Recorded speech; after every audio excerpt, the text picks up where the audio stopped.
Okay.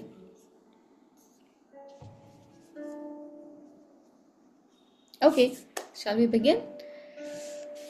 Okay, so I'm going to show you what kind of gift boxes we're making so you get an idea at least what to expect. And then I'll show you the whole structure and then a little bit of art on the boxes, which then hopefully you can repeat. And in the process, you will land up doing a lot of painting as well and also create a whole lot of boxes. So anytime you need to gift anything, you will have these boxes ready. I have a whole box full of boxes which they've turned out so pretty. I don't want to give them to anyone. I'll show you those as well. So we will need two sheets of paper. I'm using two sheets from an old art book. So if you have any sheets which you want to use just one side of, even that is fine because the only one side is exposed and the other side just goes inside. Sorry, that's not the angle I wanted.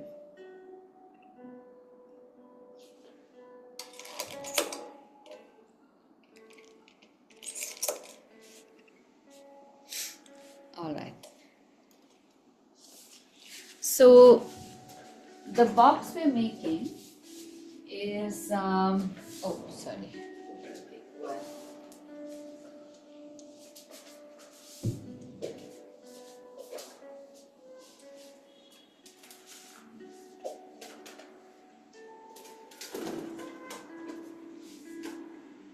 Actually, where do you live? California, Palo Alto. Oh, How okay. about Oh, you? that's why it's the PST time, right? Yeah, Yeah. How yeah. about you? Mhm. I live in Virginia, Vienna. Oh, okay. Mm. All right, so this is the kind of box we can make, and Okay. it's got two parts to it. There's a bottom and a top, and they both need to be of two different sizes. So Got it. we are going to cut the two sheets itself in two different sizes. The folding for both is identical. So once you know the folding of one, the other one can be easily replicated.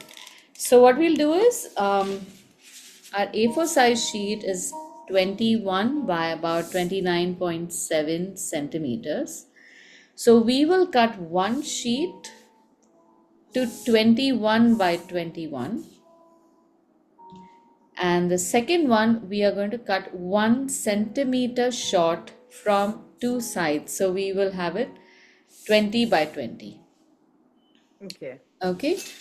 So if you have a cutting board like this with which you can measure, it's easy, or else just use a scale and measure. And if you don't have a scale also, what you can do is take two sheets and keep them on the corner like that in this manner. So you keep one lengthways and one crossways, and you will get the exact square measurement, assuming that these two sheets are the same size.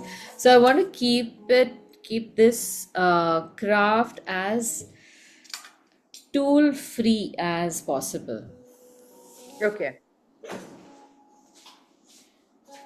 What we want to avoid, however, is folding the paper and marking that square like we normally do in origami, because if we fold that, that fold or crease will come right on top of the box, and then Okay. that makes the box look a little shoddy. So I want to avoid that.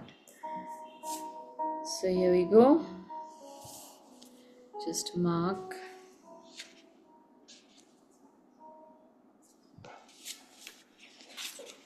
And for the other one you can do the same and just cut it short by the same amount. So I'll show you that as well. So if you do the same thing for the other sheet, and if you don't have anything to measure it with,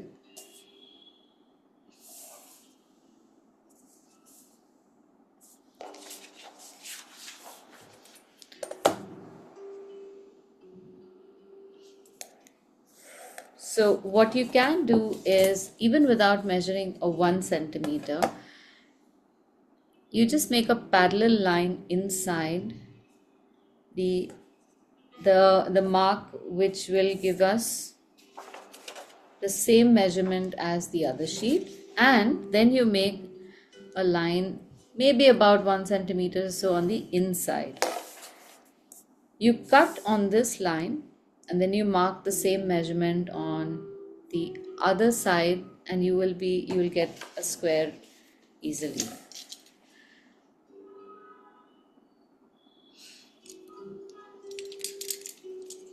So this is the smaller square.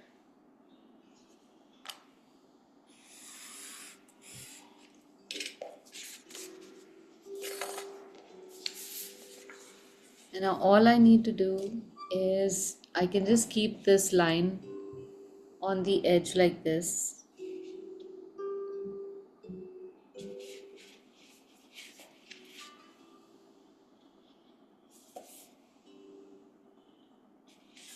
See, this way, and I will mark the edge on the top and at the bottom, so I get the same measurement even without using a measuring scale.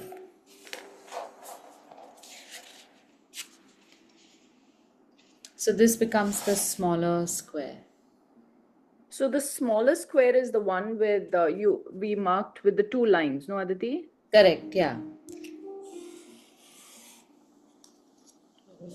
Got really crooked.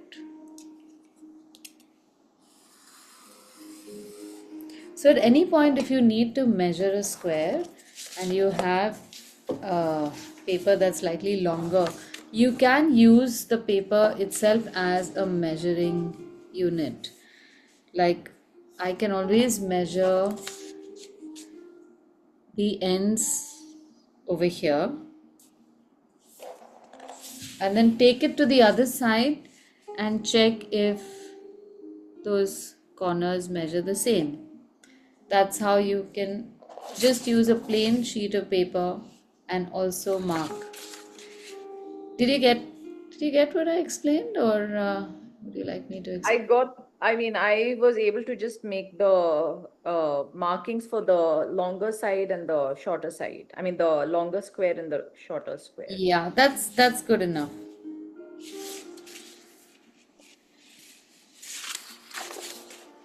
So my sides are unequal. So I am taking the measurement of the shorter side.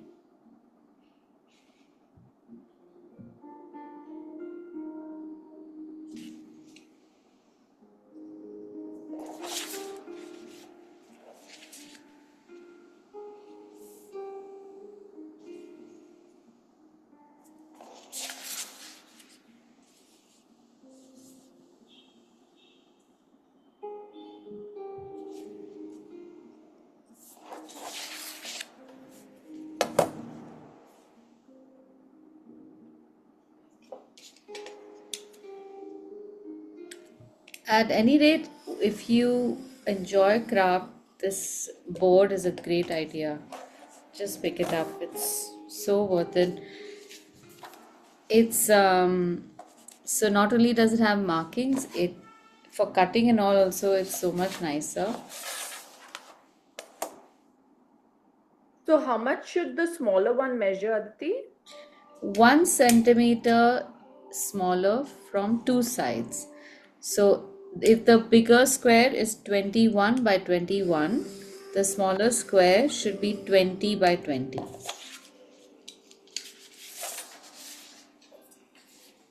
This is 21 by About this 21. much.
Done? Yeah. Okay. Now the structure of the box um, is usually unknown to us. So what I recommend is that from the smaller square, we will fold the box so we understand where the design should come. When we look at a square piece of paper, we think that maybe the design should be like this. Obviously, this will fold in and become a square like that, but there's no guarantee that might happen. So just check and keep your big piece away. And on the small piece, make two lines from one corner to another. This is where we would have made the fold, but the first crease. But the purpose of that crease is just to identify where the center of the square is. So we can change the process a little bit. And this entire side is going to get covered up because the whole paper is going to fold onto this. So I encourage you to use old paper and make boxes also. All right, so now we are going to fold. This is like a 5-step structure, and it's the same thing repeated 4 times. That's all. So the first thing to do is take all corners to the center.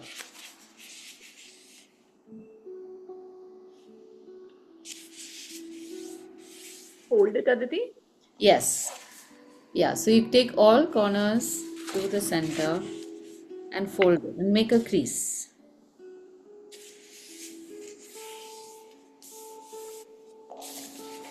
So if you're not familiar with paper crafts, uh, generally we tend to start folding from one end, but sometimes that pressing can be a problem. So what you do is you place the paper where you need it to be, pin it down, and go perpendicular to that point, and then press the paper up and down. That ensures that you press a straight line down, and otherwise, when you start pressing from one side, if the folded over corner moves a little bit, then your crease can be crooked.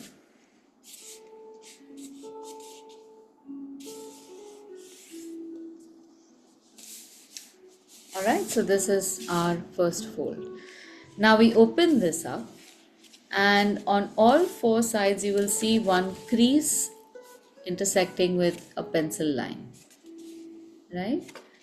So we need to mark these points with the pencil because we are going to make some folds after this which can confuse us. So I've just marked the intersection of the fold and the pencil line on each of these flaps which we just folded.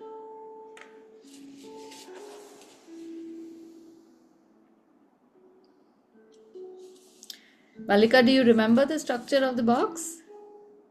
I think we've done it a couple of. Yeah, I honestly I don't remember how to do it, Yeah, but yeah, it'll come back to you the moment we yeah, go beyond a certain point. yeah, yeah. I mean, but as you say, telling me the steps, I kind of Yeah, am remembering. But yeah. yeah, You will But I don't know like what I need to do next. It's like that. Yeah. never mind. All right. So now we have to take each of these corners to the dot on the opposite side. So it's going to be a much longer flap. And when you're folding this, you'll notice that the the first crease comes and sits right in the center here, almost aligned with the adjacent pencil line. It will just do that automatically. That's how the structure of the square is. So do I crease it, Aditi? Yes, you take it to the other side and make a crease.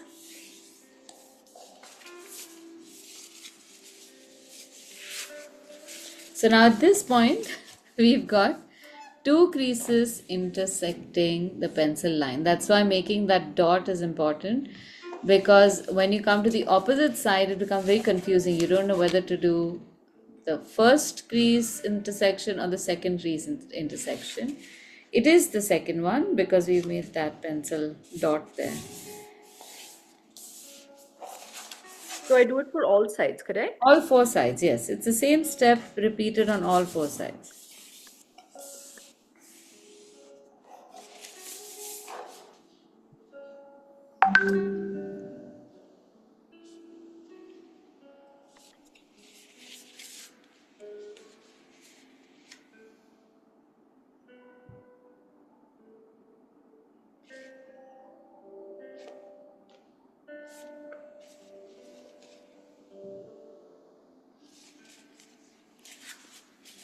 Okay, now the next step is let's go back to the first folds again and bring the corners to the center.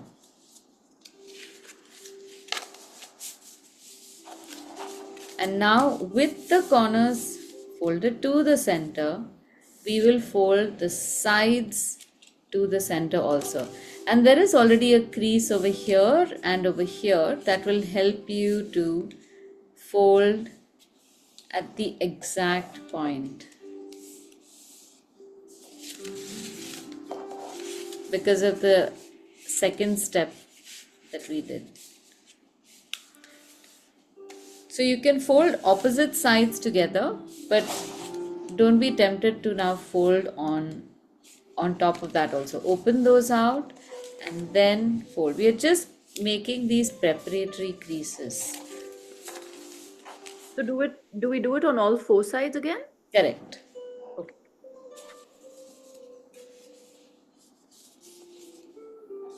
So this is how it's going to start looking.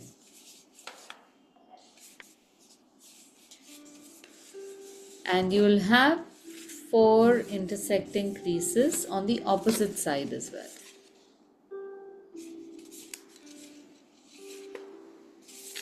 Yeah. All right.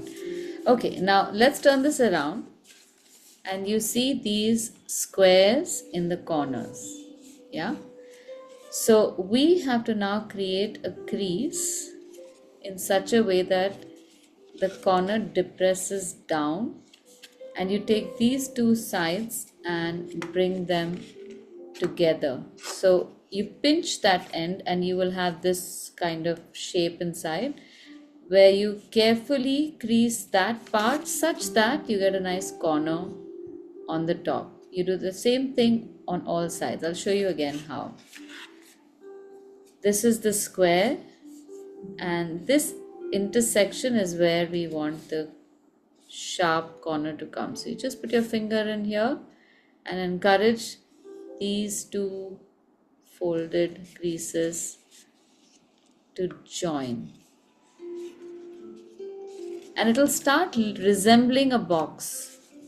You'll start seeing a box shape take form.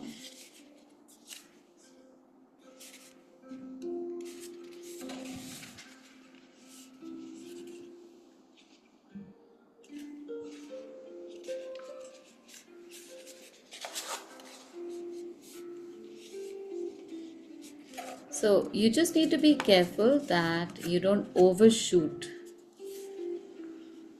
from any side. It shouldn't happen because the creases are very well defined and the lines are just straight. You don't have to do like a odd measurement or anything.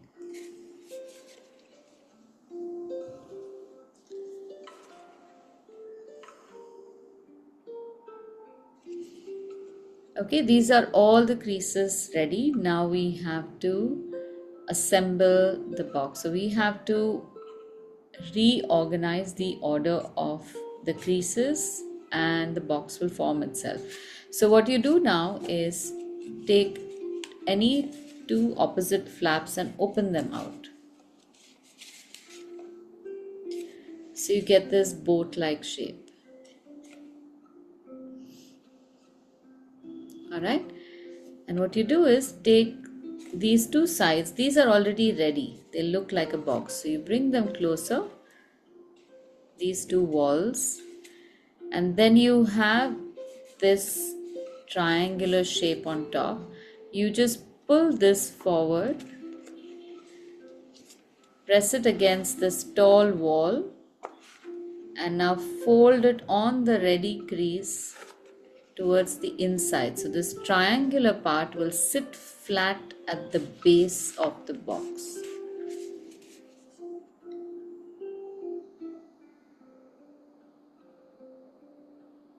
My gosh, Aditi. Got it? Yeah. Isn't it just so cute? Oh my goodness. It's the cutest little thing. I know. I Yes. can't wait to show my kids. I know. And I mean, you just get obsessed with it. That's why, I mean, look at this, my box of boxes. I've got so many, and then there's a box inside the box, and I just can't give any of these away. So once in a while, I'll just get all of them out just to delight in them. Okay. Now these we have to decorate. So, do you want to make this orange? I can show you how to Yes. make this. It's very pretty. So, now on this paper, we need to figure out how the design has to appear. Of course, if you use a ready printed paper, then the design will go all over. But if you are going to paint it yourself, then you want to be a little economical. So we're going to use the small box. Just open it out again. I'll show you how to fix it. And just figure out the structure of the box. So if we open it out, we realize that only so much of the box is actually visible from the outside. This cross shape, because everything else goes inside. See? Yeah. If we want to make a design, we shouldn't spend too much time on the sides. We can just focus on the center, and we can still make it very organically so that it's not too structured. But in the event that you want to make it structured, there is a measurement that you can take and make this design. All right, so we need to visualize a diamond shape from the centers of these, and I'm just quickly going to hold this on my board and mark a measure somewhere. I think it's this much, should be 10.5. Oh no, so it's this. And now that you know how to do it, you could also just do something like this. You pinch the corners. Don't fold it, don't crease it. You can pinch corners on either side. We are going to make a crease at that point, so it's not as if that's going to damage anything. But at least you get some idea of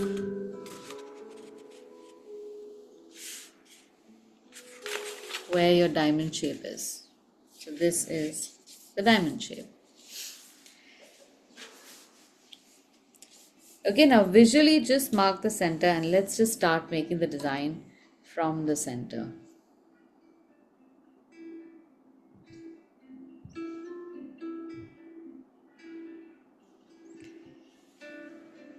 Now, before we make the design in fair, just take those little pieces of paper that you had left over from cutting the sheet, and we'll just practice the shapes of all the elements. So we have the orange, the leaf of the orange, and the flower of the orange. I'm just going to show you the structure of all of these.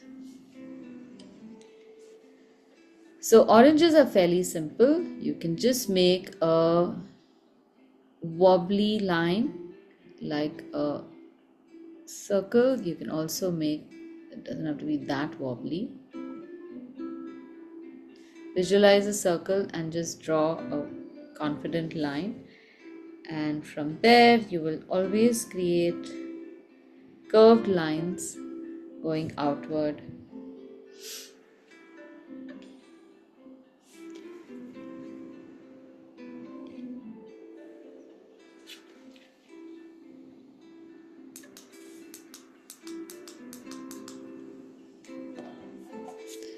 Now for the leaves on the oranges are quite robust, so you'll have plenty of them. So just draw a curved central vein and draw two curves like that. That's it. It's a very simple leaf.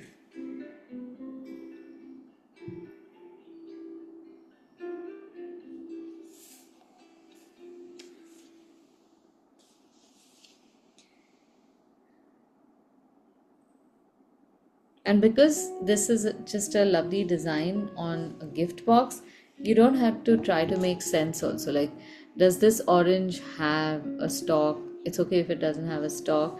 And the existing stalk doesn't have to have a vague end. You can just chop it off like that also, and that still looks nice.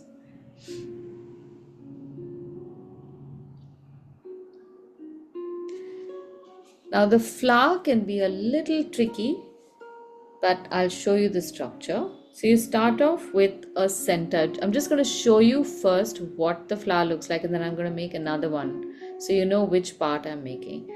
The center part is almost like an inverted triangle, and then you have one petal coming down from the center, one petal curving sideways to the left, another one sideways to the right, and then two of them like this. So it's not just any random 5 petal flower. We get some kind of interesting structure here, and then we can put a nice orange or light yellow color over here. That looks very pretty. So here's how we do it. Make a wobbly triangular surface and join all of the edges with a rounded line. Right below that, you will make a petal which again has a rounded tip. So you don't want to make a very sharp edged tip here. Then two curved lines like that. Usually when you have a petal like that going sideways, you will have a curve and then a compound curve like that. A compound curve is nothing but a line that curves twice, and a simple curve is just a single curved line. So you make a single curved line going from the top, and then you make a compound curve below that. Same thing here and same thing here. So in all of this, while the attention is on the oranges, the detail or the joy of the detail comes from the existence of tiny flowers all around. All right? Okay. Now, if you're comfortable with this, we can start making the design on the fair sheet as well. So before we draw anything on the top, Let's make the cross on the back.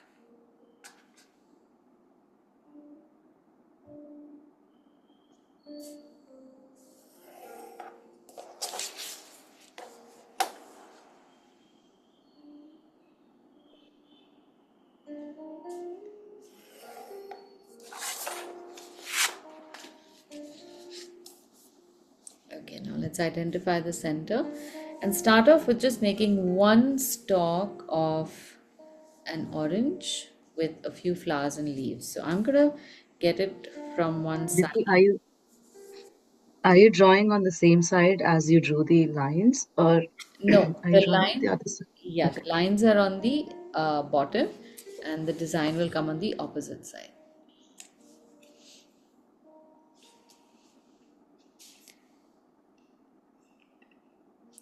Okay, so somewhere around the center is fine. It doesn't have to be absolutely central. You can draw a wobbly circle, and from there we will draw one stalk going outward,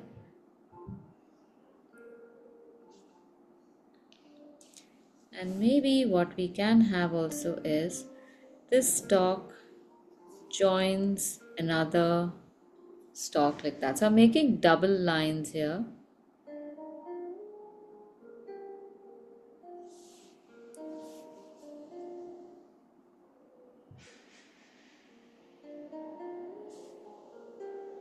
And here's another way you can draw an orange also, where you round off the tip of the stalk and make your circle in this manner. So it's like you're seeing the orange from the stalk side.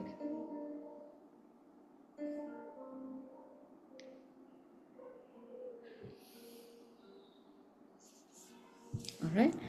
Now, someplace we will make these flowers, and let us point the flowers towards the bottom. So I'm just turning this upside down, and the structure that I've given you would be the stalks, the flowers pointing downward from where we have.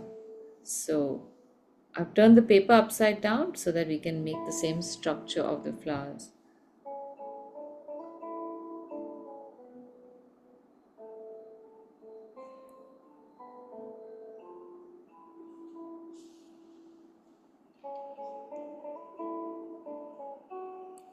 So I've made one flower, that's good enough. And from behind that, I will draw these leaves.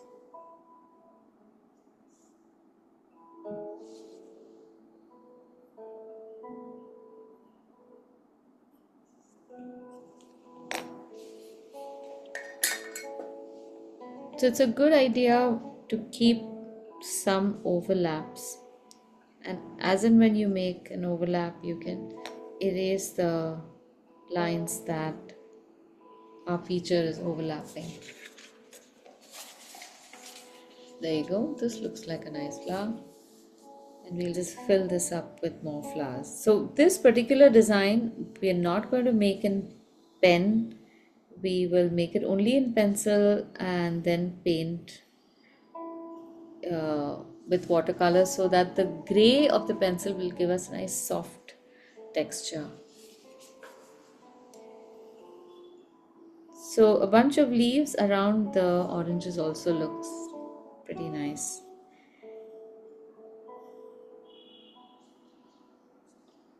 And just for some texture, you can make some veins on the leaves as well.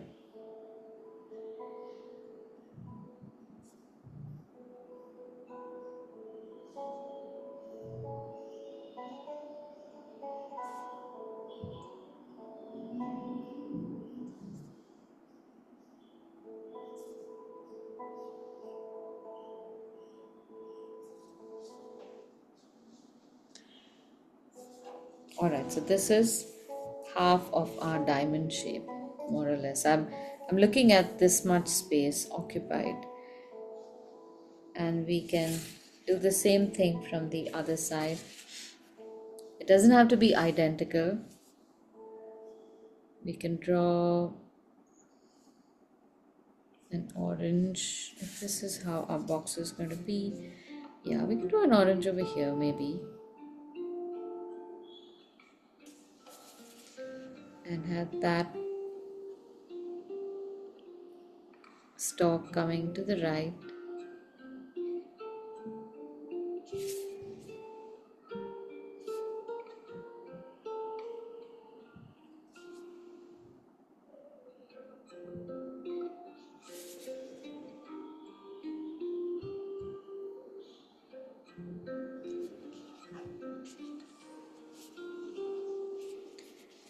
And here maybe we can draw two flowers. I think let's draw the flowers slightly towards the center, because if they are too close to the edge, they might just go out onto the fold, which is a waste for flowers.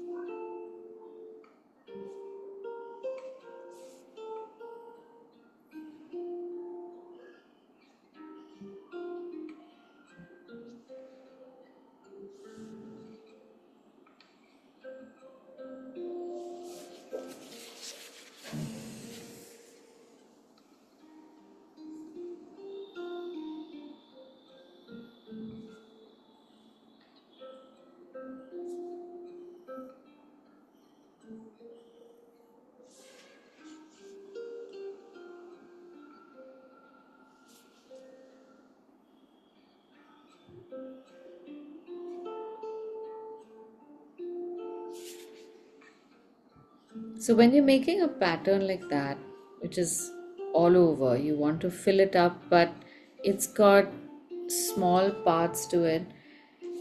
Uh, a good way to think about it is in different sizes of clumps and combinations of parts. What I mean by that is this is one entire unit of items. We've got oranges, flowers, leaves together. But this can be broken up also into maybe a smaller unit. So you could probably have just we could start off with flowers right next to an orange, which the flower overlaps. So if this is the flower, then we overlap the flower over an orange, so we draw the orange underneath that, and we make just a small unit with these two, with maybe 3 leaves. And very often you will find yourself in a bind because there will be like this odd space in the middle. What do you do with this space? So if there is a possibility of just pulling a line from the existing design forward, you can do something like that. Like this line goes behind the orange, but I can take it forward and I can make some leaves. And in every design, look for a shape like that, like a valley which you can fill up. So this, if this seems like a big space, put a leaf going into that negative space. So we want to balance the design out and not have those elements clashing into each other. And a well balanced pattern is one where you can see these little spaces from where, if you were to draw a line or you can trace your finger through, you get enough space but not too much,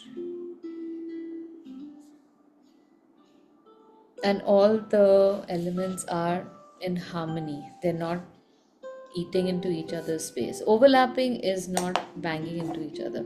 Like if I had a leaf over here and I made another leaf in the same direction, I'm not really doing too much to add to the design, but I could always make a flower here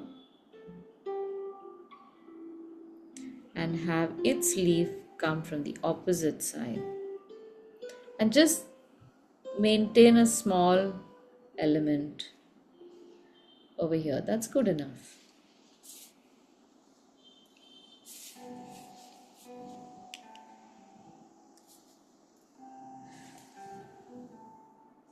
Now here on one side I can probably make a branch like this. So I'll just trace this curved line behind the orange and have it come to one side, then go to the other. And if I want to, I can just put one orange here and then have this line go further and become full of leaves.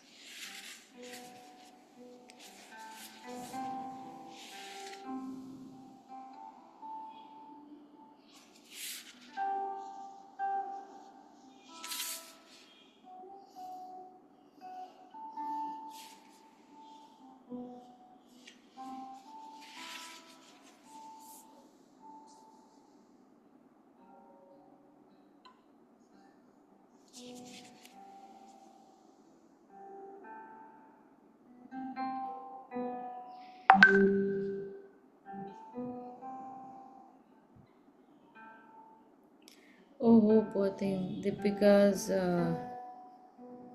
battling some heating issue in her. Heating issue? Heating. Their heating is off and it's extremely cold. She just messaged. Oh, where is she? She is where is she? Where is she? One second, I'll try to remember. Um, is she in Seattle? Near Seattle? Oh, okay. She's in Seattle. Outside of Seattle, I think. Wait, let me remember. It'll come to me.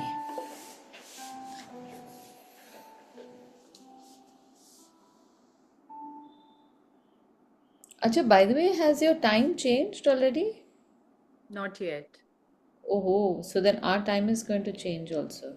Like my time will change, not yours. Yeah. If Well, it our time will change. true, but I try to keep your time the same Same. Okay. because otherwise there are far too many people who have to change their schedule, no?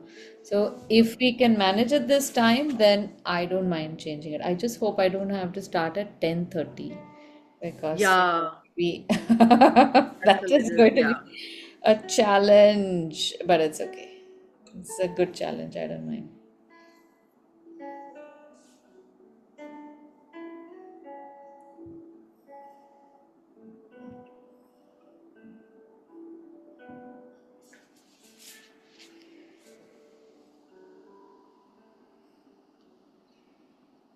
So this project is great for practicing all sorts of patterns like that. And if you're in a rush, you can just paint even stripes on this, or just dots, or literally just throw paint, and it'll still look good. I had a 4-year old in class once, and he decided that his favorite color was black and wouldn't paint anything but with black. So I have this like unabashed painting with me. Let me see if I can find that box. It looks so good. Yeah, look at this one. Oh my gosh. He has just taken Yeah, it's black and spread across the whole paper. And I said, okay, I'm going to make a box out of that. It's just, you really don't need anything. It looks so good. Yeah. And if you put a tie a rope around it, it'll look really nice. Yeah, Small. correct. Okay, so if you're satisfied with how many oranges you've made, let's start painting this.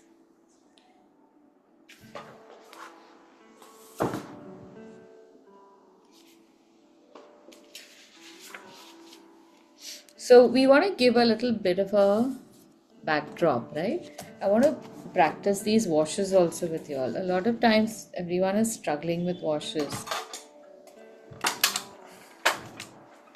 So if you've decided on making a wash, you do the wash first and then you can address the other elements. And even in that, if you have things like leaves which can be covered by the wash and then made darker, you should try to think of it like that also. So you don't have to dodge over too many things. You just have to dodge the oranges and the flowers, and the rest you can just paint over. But under no circumstances should you make the wash afterwards, unless it's a dark color, of course. So I found that washes are often an afterthought and they are disastrous.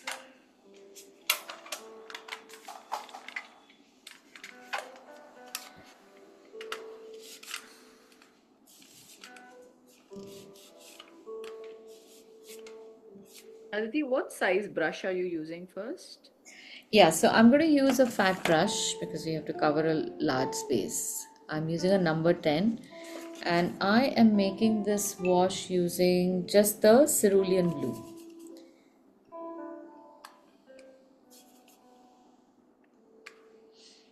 So take some paint out in the palette and test out its consistency by just checking its flow. If it is flowing easily on the palette, that means it is going to flow pretty much the same on paper, except that some of the pigment is going to get absorbed, but the water flow would be about the same.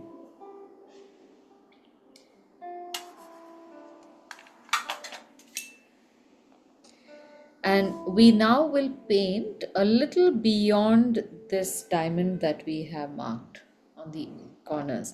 So if you are comfortable, you can paint the whole sheet also. I just want to give you a bit of instruction on this. So what's going to happen is, as you keep taking paint from this puddle, you are going to make the puddle drier and also bereft of pigment. So halfway or even a quarter of the way, you should dip your brush in water, take more pigment, and then make the wash. So I keep doing this. I'll make a few strokes, take some water, hydrate the brush, take pigment, replenish the puddle, and then start painting again. So you'll have to do it at least 3-4 times for this area so that you don't get any streaks. And when you're painting this, hold the paper at an angle, load your brush, and make it flow like that. So the bottom edge of your painting should be wet.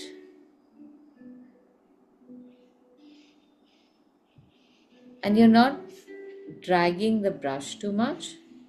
Go over the leaves. You're just staining the paper. Remember that only a certain cross shape is going to be visible. So it's okay if you don't paint right up to the edges.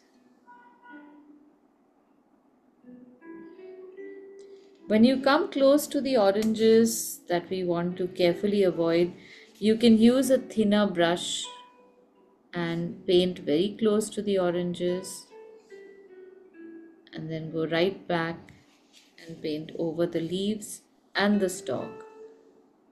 You might have to do that around the flowers.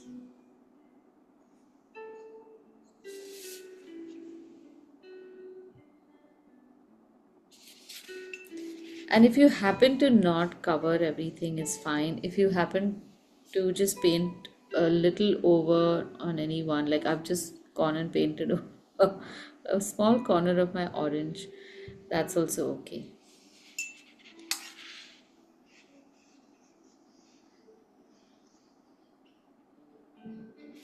Now you can paint as slow or as fast as you want, so long as this edge, the bottom edge, is wet.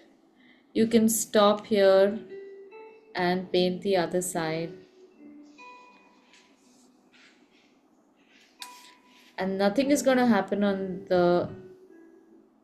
the side that you have waited, because that pigment has not settled yet, it's still wet.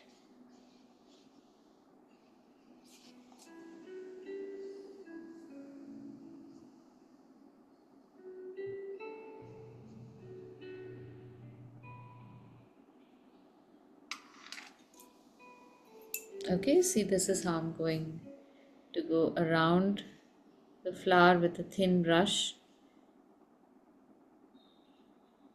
while all the other edges are still wet. These edges.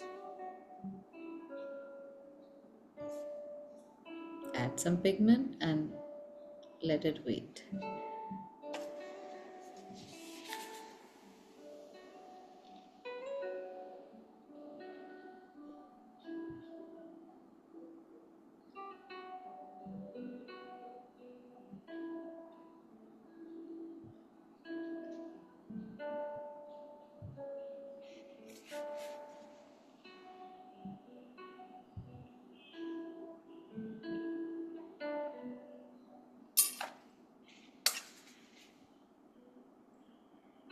See, you don't have to be in a rush.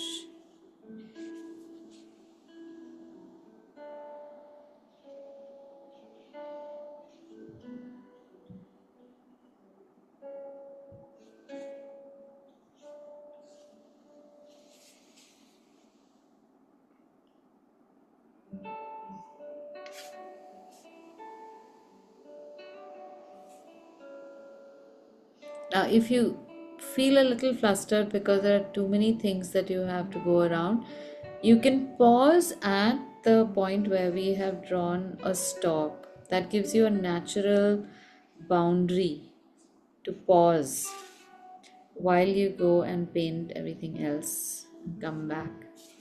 So, if there were to be a patch, it can easily be covered by uh, the color of the stalk you're going to give later on.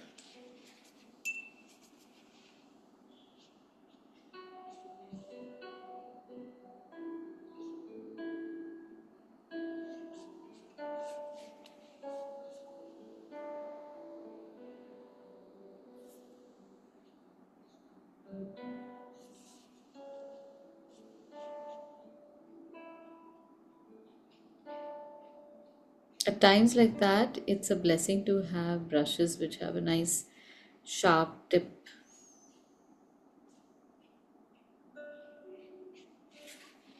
And once you have painted one section, then don't go back on it. Even if you see some white patches and all, just let it be, don't go back. That's where your patchiness will come, or streaks.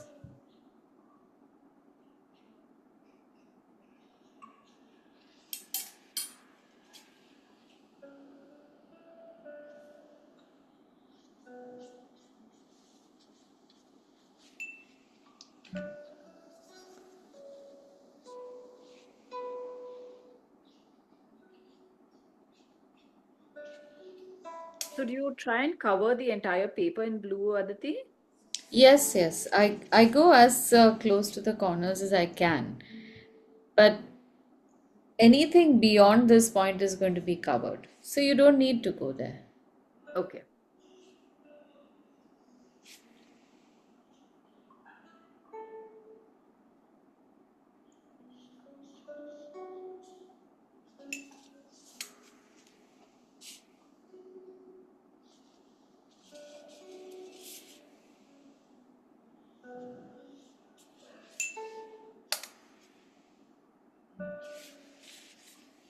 This is one of my most favorite patterns. Oranges against a blue. It just looks so cute.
So do you use a thinner brush now?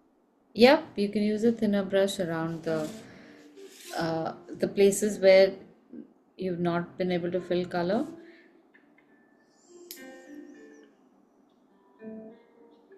And use the wash or The the wash paint? is the same consistency. Okay.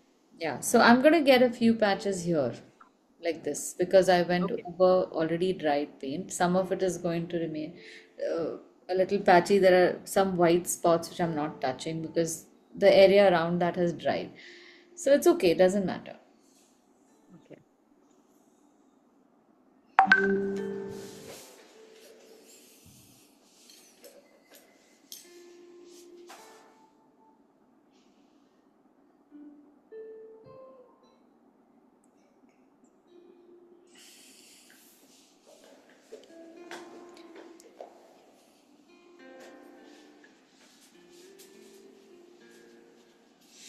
Now, there's a certain proportion to the boxes also. So, while you all are painting, I'll just tell you that, of course, after you've made your box, you can measure it also. But generally, the box size comes to about one third the size of the paper that you take.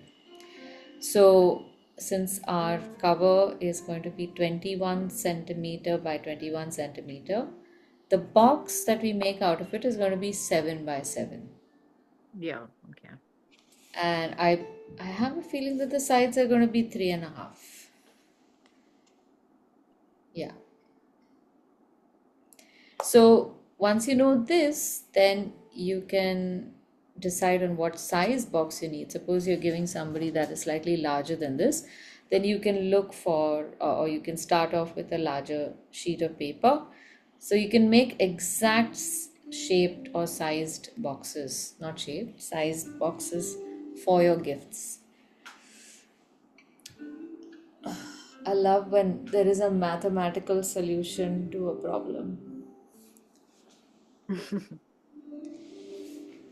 If only we'd been taught math like that, I think I would have I know. enjoyed it so much. Oh my God. I use so much of math and geometry in art now, and I have a lot of students groaning saying, "This is too much for me." There's a lady in a Saturday morning class. She says, I can't make head or tail of what you're saying, adjacent lines and parallel lines and all. But I said, you know what? It's a small thing, but it just makes it so much easier to get a guaranteed output. So, Bichari, she just motors on, but she's Yeah. not happy. Even when my sewing instructors are talking, Mhm. and it's also when I see my kids talking, I see the ease with which they use the, math. Mm. How for us it's so mathematically taught, like theoretically taught, Yeah, taught, correct. versus how they are taught to use it in. So, It's actually, I mean, there's math everywhere. yeah, Just for some reason, for us, it was kept removed from practicality. yeah, It's just yeah, taught in formulas and just mug up the formula and come and everything will be fine. yeah, Which is the dumbest way to teach math or anything, in fact.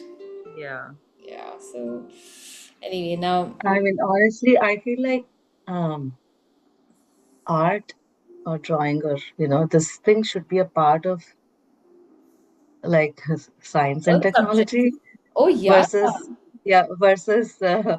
I mean, arts and humanities. Because Yes. this one actually involves like how light is falling on an object, how it's reflected, and when you're doing shadows and all of that.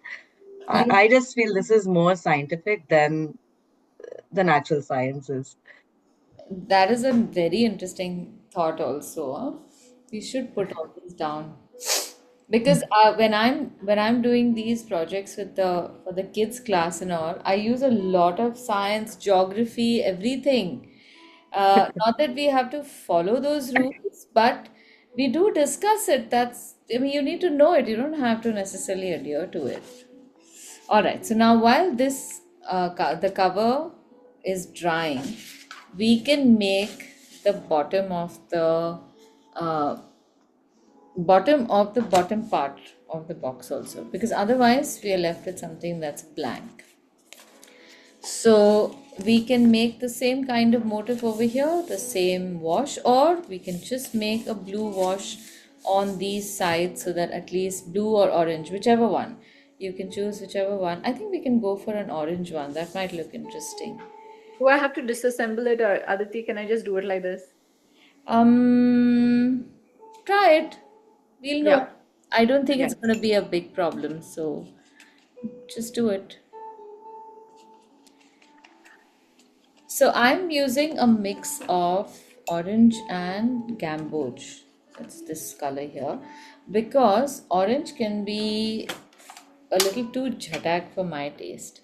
So I like the mix of that gamboge. And it's not going to be like a smooth wash. And that also will be fine. So I'm just painting this cross, or you can paint the diamond also if you want.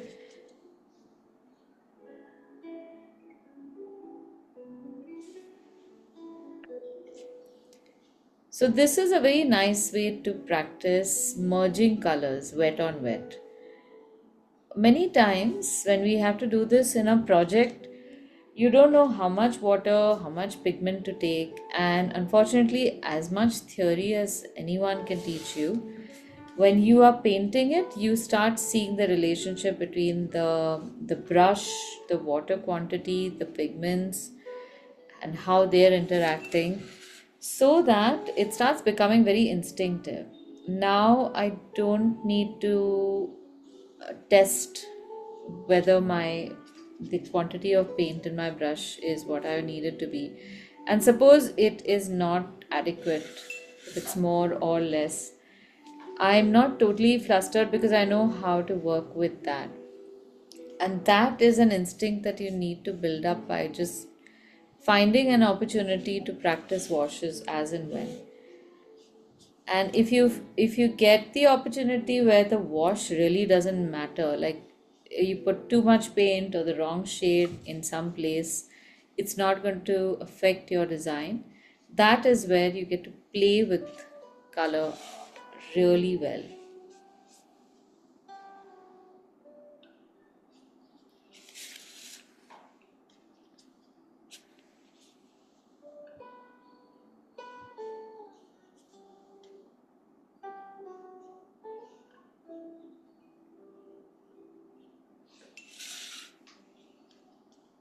The one thing you remember for watercolor is to not rush watercolor.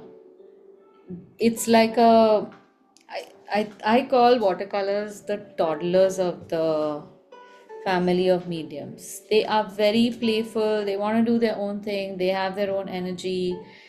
It's a shame if you take a 2-year old and ask them to sit on a chair and be disciplined. They are made of some stuff that is just going to be wild, and you have to enjoy that wildness for the time that they are 2 years old. So, with watercolor, how it spreads wet on wet is unpredictable.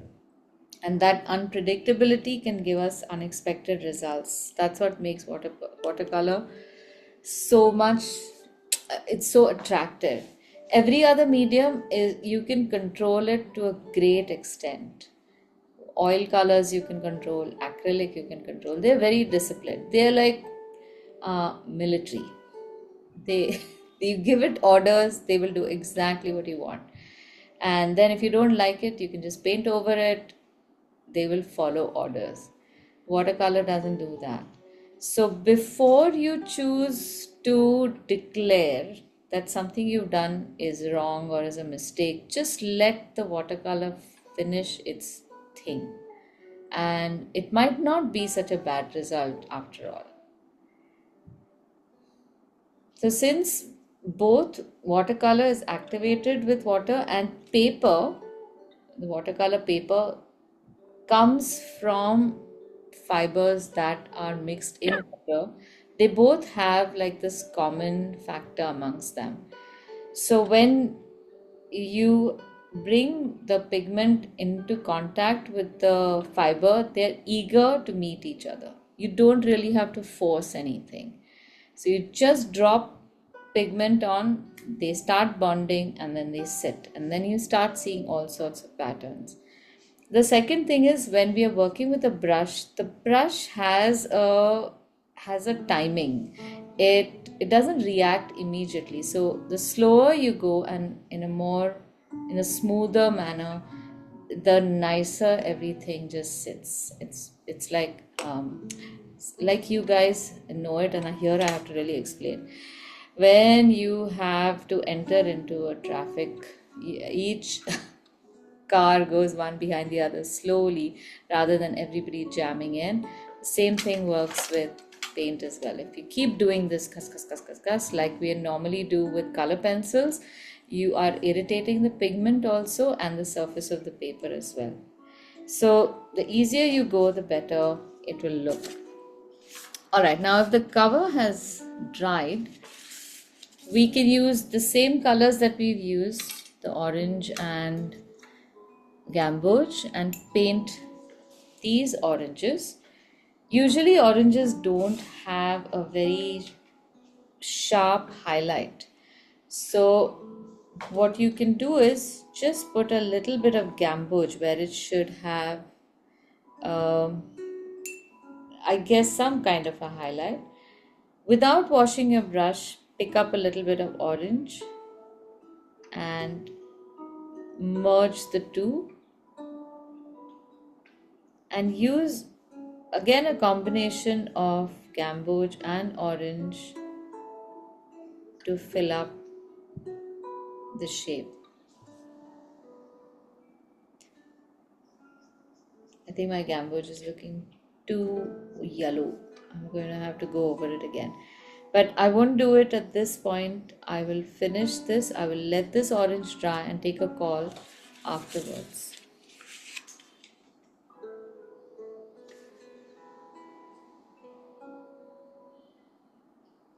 The other way you can make a lighter color is by pressing the brush where you want the pigment to be lighter. When you press the brush, it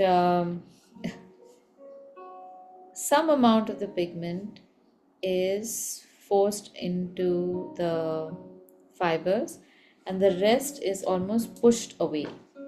So you can get within the same space, you can get a lighter shade like this.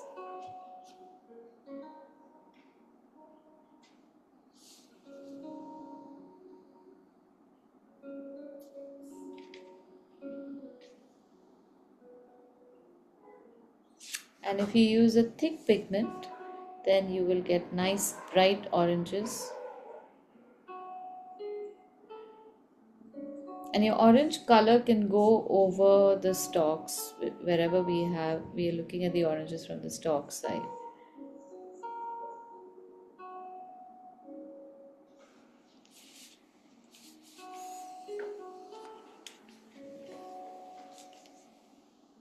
We are not being too careful about which side the highlight needs to come and to match that on all of the oranges, because in this pattern the oranges are not going to be seen in that context at all, so it doesn't matter.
In some places, you can also do it like that. You can take a little extra water that will make your orange lighter, and then you can surround it with a deeper pigment. So, automatically, that section will remain lighter just because there's more water there.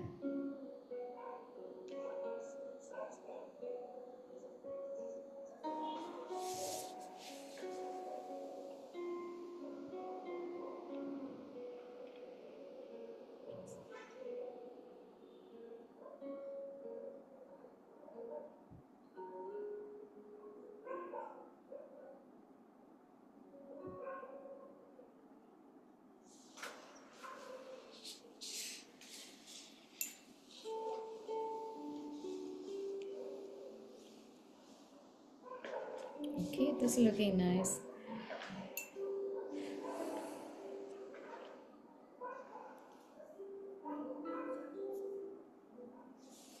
Now, for the flowers, we just take a little bit of gamboge and very light amount, just put it at the base of that triangle, just little bit, and the rest of the flower is going to remain white.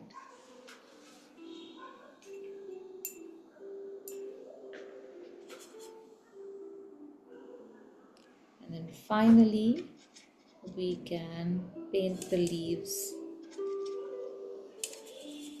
in green. Okay, it's already 11 at my end, 10:30 at your end, I think, Ashwini. Do we have another 15 minutes? Yeah, I do. Oh, okay. Malika, do you have time? I I will drop off anytime actually. I mean, I have a call after this, Okay. an office call. Yeah. All right. So the rest of it is the same. You just use a sap green to paint the leaves. If the sap green is looking too bright, then you can use a little bit of yellow ochre in that, and just a burnt umber for the stalk. That's it. So that as far as the pattern is concerned, we will be done with that. And then you just repeat the folds that we made for the base.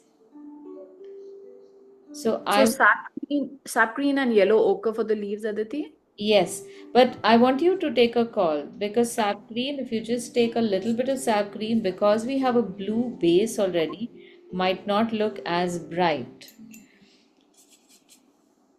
You just need to make the green not look so bright that it takes away from the vibrance of the oranges. And if that is happening, then you just mute that a little bit with yellow ochre, just a little bit of yellow ochre.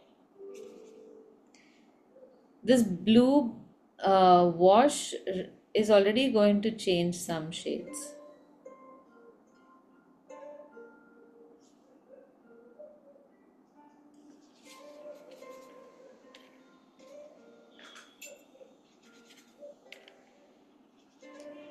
Okay, and then a very thin brush for the even thinner stalks of the leaf. So this is how our finished pattern is going to look.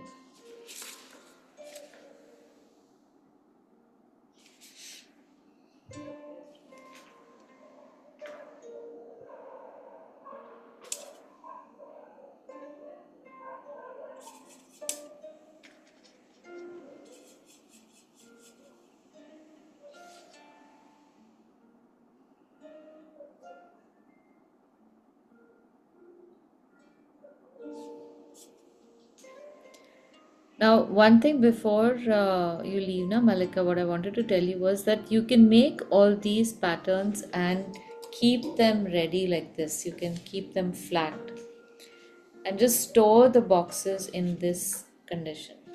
You can also photocopy these and keep them flat, and then just make that cross, and whenever you need to gift it, just fold it last minute, because that way you don't need a box of boxes. You can just stack maybe even 100 or so within a box. Keep them with their partners and just fold them whenever you have to gift.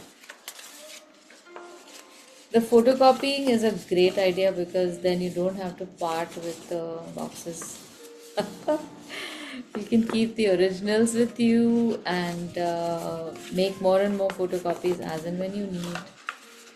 And then, whenever you get time to sit down and make the designs, you can just make one design over a weekend, top and bottom, in about an hour. And then that becomes, you can add that to your stock of masters.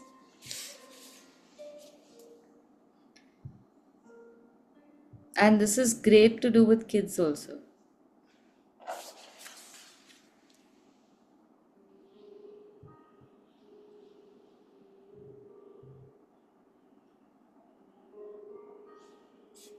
Aditi, Yeah.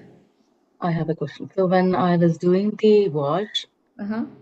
there are still some places left on the borders of the flowers or leaves, Uh stuff huh. like that. So how do I cover up for that now? I mean, So, it's yeah, so what you can do is just take a lighter shade of that, the wash itself, and take a thin brush and just cover up those sections. I'll show you what is going to happen. Something like this will happen. There will be a yeah, pool around it. This is, I covered it up later. See over here also. But what yeah. happens is that when you paint everything else, those things don't become very visible. Okay, so in Mm. this particular design, it won't matter that we have a few dark patches here or there or some unevenness. So go ahead and paint around it.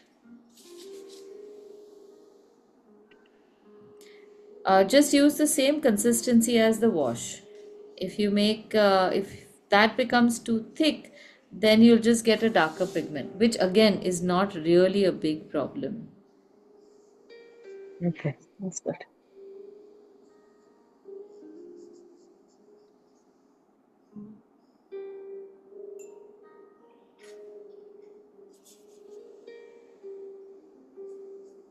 So next 2 weeks I'm out of town really.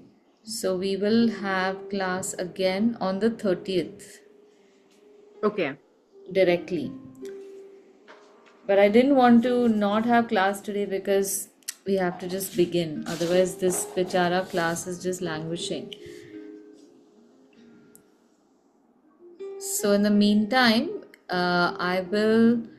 You can check on YouTube. There are several of these box designs. Now that you know how to make the box, you can even follow those videos and just make the design part of it. What color was the stalks, Aditi, you said? The Burnt umber. burnt umber. Yeah, that gives a nice contrast to the green and orange. Now I'm getting so impatient. I want to make this box before we end class so that I can see it. It's looking so gorgeous. That's the worst thing to do because impatience is the worst, the worst. I have destroyed so many lovely pictures just because of that last bit not being able to wait. Anyway, let's hope. Aditi, I'm gonna drop off. I'm still going to show you how this one is Yes, looking. let So me. far, Yeah. it's not great, but it's getting there.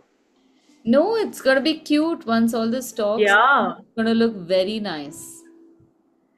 So, Yeah, okay. So I'm gonna do the finer details and see how it looks.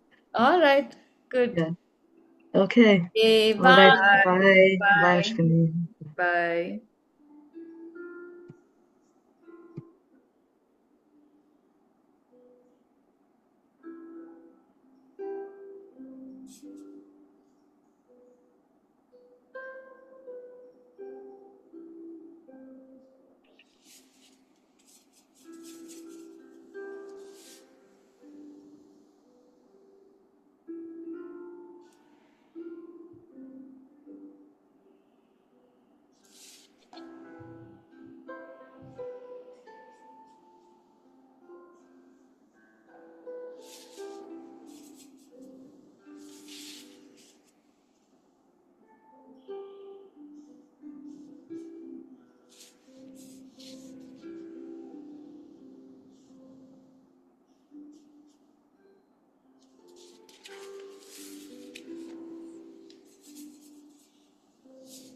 I think the stalks are also giving some kind of structure by which Yeah, the eye can move around the design. Otherwise, it's just looking very vapid.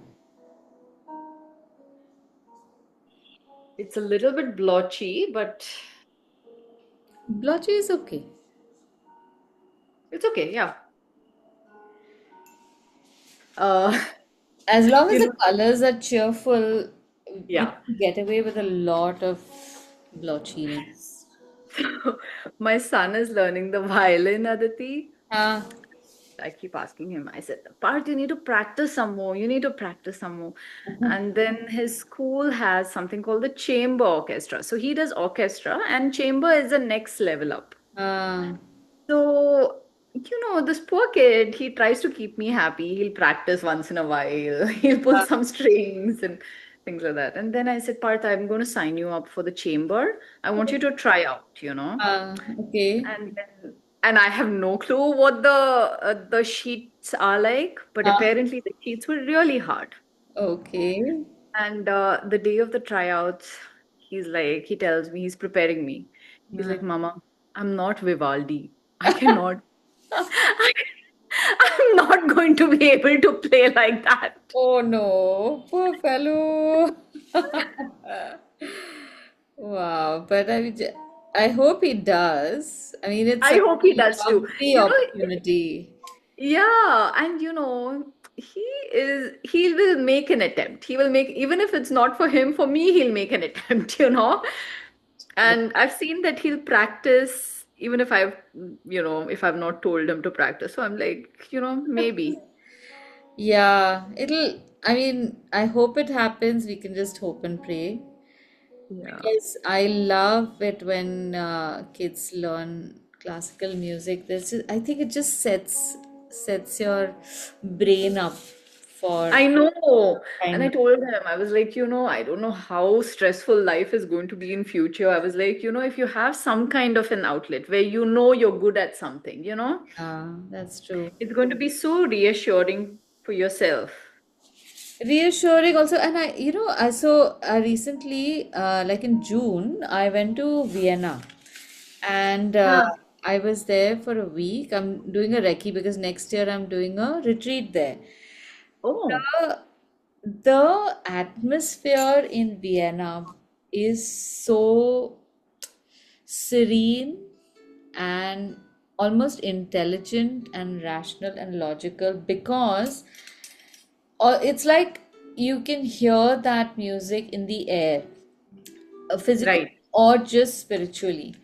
It's just around, and then randomly there'll be some busker who will be playing or singing, and of course they're singing opera or they're they're playing some fantastic violin, and I'm just thinking this just there is something to it. It's so much more than just rapping. I'm sorry to say, I don't think rap is music.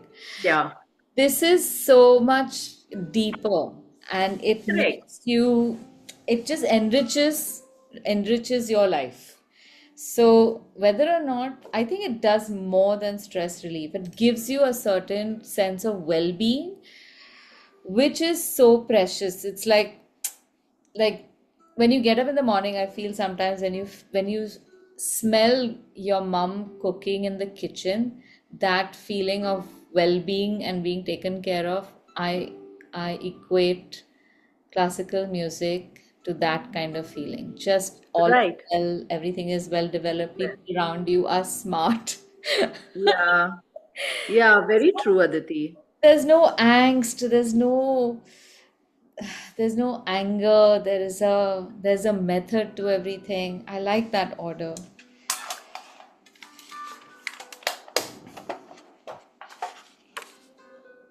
Okay, so my oranges have dried. How are your oranges doing? Everything's dried, I think. I'm just Okay, kind of giving. I'm done. I'll show you what I've done now. okay, then we can fold it up. Okay, I'm done.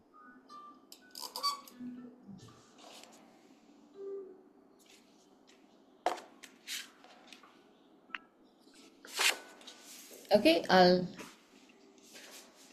Turn the camera on. Oh my God, that's so cute. It's gonna look beautiful on the box. Wow. Yeah, I'm excited. Lovely. Okay. Okay, good. So you're sure it's all dried, huh? Yeah. Okay, good. All right, so let's go back. I'm now going to remind you everything again. So let's Okay. start off with bringing all the four corners to the center. Four corners to the center. Correct. Okay. Now, this time, just to be on the safe side, just use one of those leftover sheets and press on top of the sheet like that. Okay. Because sometimes some watercolors can escape, and then if you've got a design over there, then that can smudge, even if it's dry. Okay. So just keep a paper on top. And also sometimes our hand also is sweaty, has cream and all on it.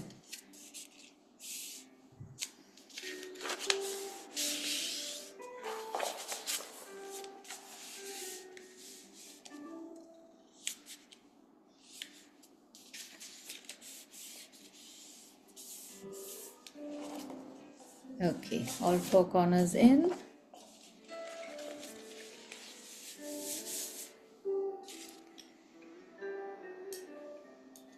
Yeah. Okay, now you can mark the intersection points with pencil. And now take each corner to that intersection point on the opposite side.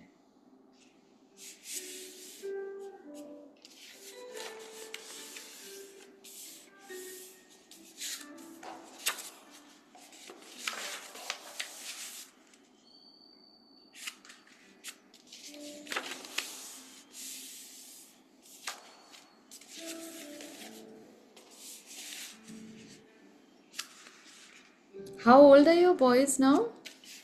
10 and 13, Aditi. Oh my God. But they'll be so excited to see this. Yeah, I hope so. 13 is still a nice age. It is a nice age. I absolutely love it. Yeah.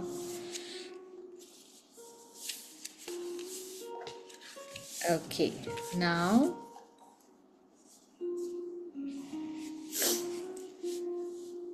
Okay. now once that is done, you bring in the sides to the center. So do I have to fold it again, all of them? Yeah, you Yeah. can fold them inward towards the center. And there is a crease now over there to guide you.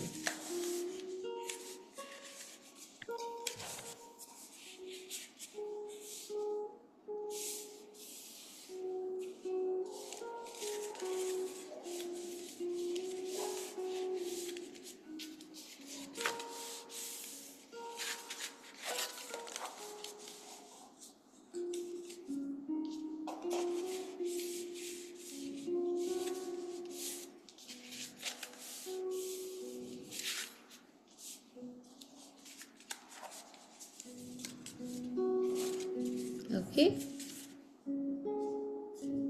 Okay. All right. Now we fold those corners, pinch the corners.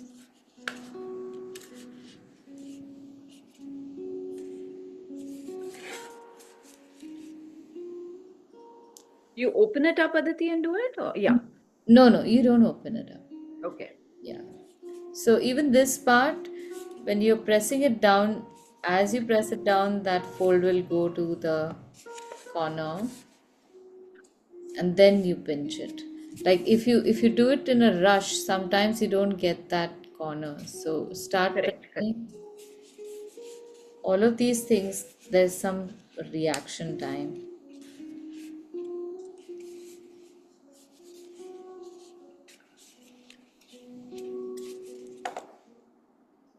That's it.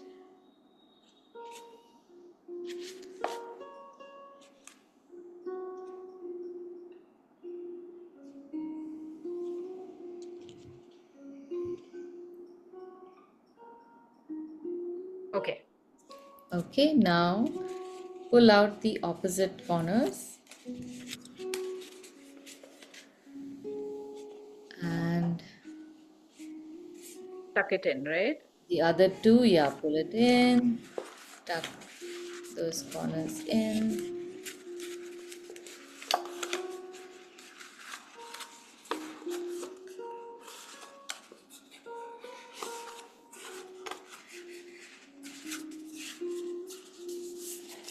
And before you turn it around, put the bottom part, the bottom box inside. So it'll strengthen the cover. First point of joy, dope hit is when the boxes fit. And Oh the my second God. one is when you turn it around. Oh my God, it's so cute.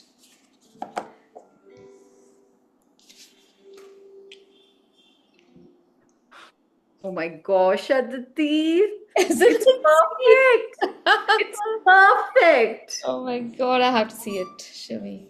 That's just adorable. I love it. Isn't it just the I love it. so perfect? It almost seems store-bought. I know, Aditi. I love it. My goodness. I'm so happy. You totally made my day. Yeah, thank you. I love this. This is so cute. Thank you, Aditi. Like this. Chalo, good. So now for the next Okay, 2 weeks, you can practice this box. I'm going to All practice. sorts of Yeah. designs. You'll upload the video today? I'll upload the way it is today. Okay. Maybe in another half an hour or so, it should be up. And Or then, you can do it tomorrow too. Tomorrow too is fine. yeah, there are many others also. So if you go on to my YouTube channel, I will share some links with you right away. So Okay. if you're Okay. to it, then you can just go through it, see what designs I've made, and then Okay. have fun next 2 weeks. Okay. I'll do that. Thanks, Aditi. All right. Bye. Bye, Aditi. Good night. Good night.